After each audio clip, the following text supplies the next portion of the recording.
just imagine you're like in a field, a mountain field. It's a warm sun. There's just a slight breeze. That's cool. There's lots of space around you, and you're looking at, that goal that you have in front of you, or the challenge that you have in front of you. And you're looking at that from your perspective, right? So, if you place your hand over your eye, and for those of you that are listening, don't do this if you're driving, but you place your hand over your eye so that you can't see something in front of you, right? But you can move your eyes up, to the right, to the left. You can look down. Okay, and you can take your hand away. So what you saw is the periphery, right? That's your peripheral vision. And if you take it a bit more theoretically, that's peripheral awareness. Now, so you're still back in that field, and you're looking at whatever that challenge is in front of you, that goal that's in front of you. And typically we'll make plans based on what our perspective is. So what did we do last year in order to reach our goals? How did we overcome a challenge like this in the past? What are some of the people in our industry that are good at overcoming these kinds of challenges? But when you're using peripheral thinking or peripheral vision, you can now look to the right, or to the right or to the left, and you can now focus in on that area. So you look to your right, and you look over and you spend some time. Now move your body, theoretically 100 yards to that spot, and now look back at your goal. So what do you see? You see it a little bit differently, a different perspective, right? You've got a different view of it. And we can do that by moving 100 yards each way, all the way around that goal. And you can see that goal in a 360-degree view. Very common. Anybody that's been to business school or an MBA, you talk about a 360-degree review, or seeing the issue from all angles. The challenge then is that's still from your perspective, with all the things that you're bringing to the table. Good and bad, you're bringing that to the table from that 360-degree view. True peripheral thinking goes that 100 yards to the right. You stand there, and instead of looking just at your goal, you look around, and you find there are other people that in that other space, maybe a different industry, and they're working on their own challenges, and they've got their perspective. Spending time with them and learning how they've overcome challenges. How does a guy that runs a bakery in Malaysia deal with supply chain needs? Can I apply that to a telephony company or a software company in Canada? Sure, maybe. But their lessons then become part of your perspective. And as you expand that perspective, you spend a lot more time kind of looking around. Yeah, I'm not taking my eyes off. Believe me, I know there are people saying, wait, Paul, how do I attack a goal or a challenge if I'm not looking at it? Not saying that you shouldn't do that. I'm saying to attack it effectively, to do it really well, using that peripheral vision and peripheral thinking is a new way of bringing in additional ideas, additional thoughts to the conversation. And it's been coined as interconnected reasoning, lateral thinking, a variety of other things. But in essence, it's where dyslexics see things that others don't. We see patterns, and we connect dots from disparate pieces of information in order to create unique or new or novel solutions to problems or products that are being launched into the marketplace. So it's fun to take people on that journey. I was very young when I realized that I think differently than other people do. Coming up with ideas and solutions and new products and all kinds of things was very natural for me. Reading, on the other hand, was not. And as I grew up, what I realized later in life is that I am dyslexic. I learned that when I was 40. And I learned that because of our daughter. She was having similar difficulties. I didn't know it was dyslexia. She got diagnosed, and they asked me if I wanted to get diagnosed. So I did the same thing. So, fast forward from, 35 years to my age 40, and I realized, oh, that's why I do what I do. But in the dyslexic world, there are these skills that come natural. You're born with them, and they have a lot to do with solutions and problem solving and reading body language and environments and connecting dots and so on. A study was done by the World Economic Forum several years ago that described the skills that would be needed in 2025 for the work that is going to happen then. Ernst & Young, or EY, took that study and also looked at it and categorized these skills and realized that of the top, 10 skills that are needed, 8 of those are innately found within dyslexics. And those 10 skills are not found very much at all within the workforce. And so it kind of spurred me on to jump in full force. And during my speaking, I do keynote addresses. We talk about the powers of dyslexia, but more importantly, how people that are not dyslexic can learn those skills and use them in their businesses. So it's fascinating for me to see the light bulb go on for other people, because the light bulb's been on, for me my whole life. And to be able to show them how to do that, I've developed some techniques and whatnot to teach what is now coined peripheral thinking, which is a part of the way dyslexics think. And the thing I love about it is I think that in studying some of the stuff that you've sent me and in even just kind of doing a very surface level dive into the idea of peripheral thinking, is it's this balance of approaching problems from a different way, and often what can lead to revolutionary ideas, but it's not leading to revolutionary ideas like you're saying by taking enormous risks. And honestly, whenever I first started studying some of the stuff you sent me, I thought, well, this is awesome for Paul, but I guess you could say I'm blessed that I didn't grow up dyslexic, right? But so how? And then as I studied more and more, I realized that it's actually a skill that you just had to learn because of the challenges that you had to overcome. And I love that, because it's kind of that true Phoenix story, if you will, of that's probably a little dramatic, but well, no, I've got the fire burns. I've got the scars from that. Yeah, it was definitely a Phoenix story. At least the burning part was. Yeah, whether I rose from the ashes, that'll be determined when I die, I guess. I think you're doing pretty well on rising from the ashes. I appreciate it. Yeah, so let's talk. Let's just dive right in. I'm really big on just diving right in. Yeah. You talk a lot about creative problem solving and specifically peripheral thinking. So before, just to kind of lay the foundation work, when you say peripheral thinking and creative problem in relation to creative problem solving, what does that mean to you, and what should that mean to our listeners? Yeah, so maybe it's better described in an exercise. So for those of you that are watching, I'm going to ask you to do so. If you are listening to this by chance after it's been recorded and you're driving, please don't do this. Okay, just listen along. Okay, so we're gonna take 3 different steps in this. The first is you're just gonna put your hand over your face. Okay. So it's not covering your eyes completely, but you really can't see what's in front of you. Okay. Right? So now what you can see is by moving your eyes up or to the left or to the right or down, you can see some other things, right? You just can't see what's in front of you. Right. Okay, so you can take your hand away. Okay. So imagine then that before we put our hand up, you had a challenge in front of you, and you're looking at that challenge. And then you place your hand in front of you, and what you see then is the periphery. Okay, so that's peripheral vision. It's been, scientists have proven that dyslexics have heightened peripheral vision. We see more in the periphery than 85% of the world. So 15% of the world is dyslexic. We see much more. Now, the next step is peripheral awareness. And that's where you go, gosh, I missed a spot when I was painting the ceiling, or there's a note on the wall I forgot to take care of today. So peripheral awareness is looking now into the periphery and noticing that.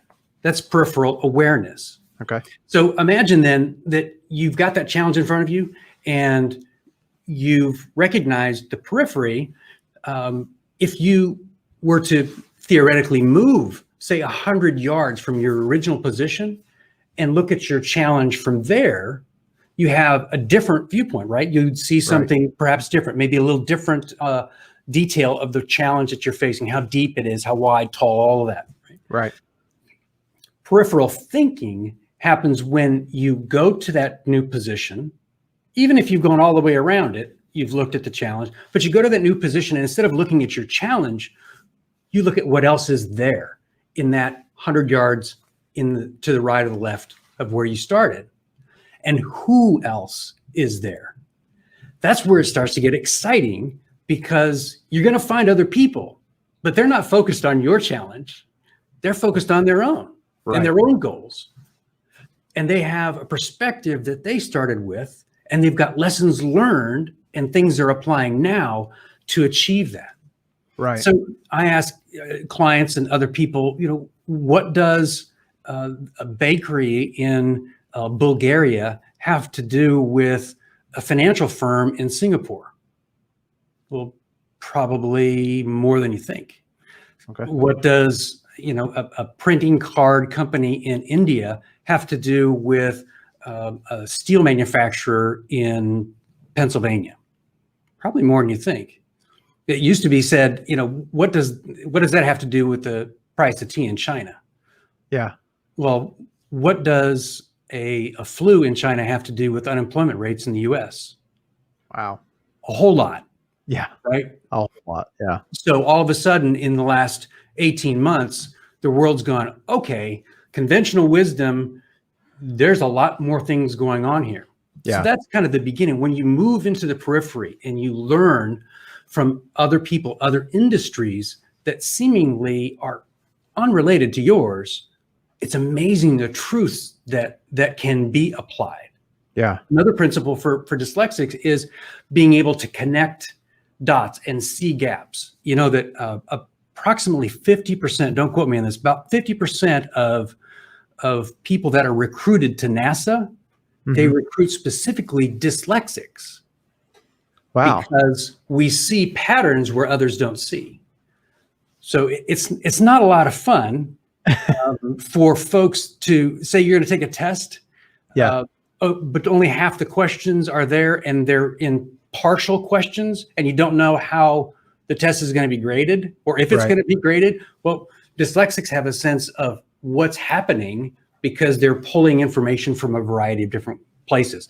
I'll stop there, but that's the basics of peripheral thinking, and how I think you can see how it starts to change perceptions on your own issues, and whether they really are issues, or if there's a way around them or over them, under them, through them, or a completely different path altogether to still reach your goals. Yes. Hi, everyone. It's Paul Daniels. And thank you to those of you that asked for additional information around peripheral thinking. In a recent video that was posted by a friend of mine, I was on his podcast. I talked about peripheral vision and peripheral awareness, and asked if you would like to have more information around peripheral thinking, just to message me on LinkedIn. And thank you very much for doing that. So I'm excited today to share more about this with you. As a refresher, in the original video, we talked about an imaginary scenario where you're in a mountain field with lots of wildflowers, and in front of you, you see your challenge, or you see the goal that you've set. And we did an exercise where we put our hand over our eyes and said, gosh, I can't see what's right in front of me, but what can you see? So we moved our eyes to the left, we moved our eyes to the right, we looked up, we looked down with our hand in front of us, and we took our hand away. And you remember that that was an example of peripheral vision. And then we talked about peripheral awareness, which meant we looked to the right, and we looked to the left, and we looked up, and we looked down, theoretically. And what we noticed then was more clarity about what was happening around us. We could see something more specific, in more focus when we looked in those different directions. And that's peripheral awareness. And then we talked about the challenge that we face, or the goal that we're setting. And we moved 100 yards to the right. And we looked at our goal from there, and we said, gosh, that it does bring different perspective to it, perhaps a little bit more detail, maybe the depth of what it is you're trying to achieve. And then we moved theoretically around that challenge or goal 360 degrees, a common 360-degree review of an issue or a goal. Okay. Where we left off there was one of the downfalls of peripheral awareness, or even just a 360-degree view of a challenge, is that it's still from your perspective. Even if you take your team with you and you move around that challenge and you get all this input, that's still the collective knowledge or the group's basis of truth that is informing the way you see that challenge or that goal. So let's talk about true peripheral thinking. We move now 100 yards to the right. Instead of looking at our challenge, we look around. So we're spending time in the periphery, and what do we see? Not our challenge. What else do we see? Well, likely you see other people that are facing their own challenges or trying to achieve their own goals and objectives. And they may have absolutely nothing to do with your business, or so it may seem. Learning from the people in the periphery is the beginning of your journey into peripheral thinking and how to apply that to your business. So there's 4 quick steps that I tell my clients and my friends about peripheral thinking, how to get started doing it. The first one is contact. You must make contact with that person that's standing 100 yards to your right, with their own challenges and their own industry, their own goals that they're setting. And I call this the baker in Bulgaria. What does a baker in Bulgaria have to do with your business? Well, let's find out. First, you have to make contact. You have to purposefully seek out people that are not in your industry, that are not in your country or region or state or city. In other words, get outside of the normal sphere of people that you work with. The goal is to learn from someone completely different than you. So first, you make contact with that baker in Bulgaria. And if any of you do this, as I've asked other people in the past to let me know, please message me and tell me that you found a baker in Bulgaria or who it is that you connected with. So you contact that individual and you say, look, no sales, not pitching anything. I'm not selling anything. I just want to learn. And I'm fascinated with your business, which is completely different than mine. And if you're up to it, can we spend some time getting to know each other? And I'll share about my business. You share about yours. Who knows what'll happen? Contact is made. The second of the 4 C's is context. That's learning about that individual, both personally and professionally. Now, you don't want to go too far and try and get into their, the marital challenges or difficulties raising children or whatever that is, but get some context about what it's like to be them, what it's like to be in their country or in their industry or as an owner or as an individual that owns a company that's been a family business for generations. Get the context about how they got where they are and sort of what their day-to-day life is like. That's a great way to build that relationship, which takes us to the 3rd C, which is content. You want to understand what they've achieved, how they've achieved it, the challenges that they're facing, how they believe they'll overcome those challenges. Taking in that content through the filter of the context now gives you a wealth of understanding and experiences that you might not otherwise have seen or experienced. It also gives you access to solutions, approaches, methods that perhaps you might not have considered for your business. When you do the first three, you start to begin to build a repository of proven solutions regardless of the industry. And that repository then can inform how you address your challenge, how you set and achieve or overachieve your goals.